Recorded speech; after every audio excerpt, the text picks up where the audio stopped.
It has become almost a weekly routine. Israeli Finance Minister Yair Lapid posts on Facebook, and several hours later, the social network is in a storm. Lapid is one of Israel's rising popular Israeli political figures, and his non-stop online activity has become a landmark.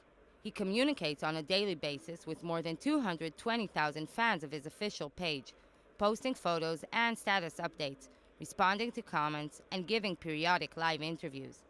Every Saturday night, he sends his party activists a weekly email update in which he bitterly comments on old-school politicians and shares his personal experiences. Lapid, 49, a former television anchor and journalist, surprised Israelis in the January elections when his new party, Yesh Atid, became the country's second largest. He managed to conquer the secular middle-class electorate using catchy slogans like "Where's the money?" and then took the job of the finance minister to try and supply the answer. I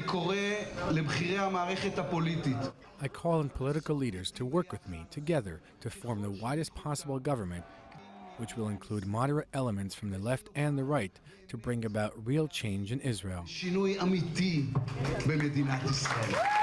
Lapid's extensive Facebook usage enables him to bypass traditional media, keep close contact, and appeal directly to his supporters with no filters or criticism. But his activity has also brought him into the line of fire, more than once. It began with Ricky Cohen, a fictional character Lapid created to emphasize that he is focused on the middle class. Alas, Lapid's Ricky Cohen earns much more than the average middle-class Israeli, and his Facebook fans didn't overlook the factual error. Then, the finance ministry announced a harsh alcohol price increase, raising affordable drinks like arak and vodka by more than 70%. Lapid saw his Facebook page fill up with protests and tried to blame his predecessor for the unpopular bill.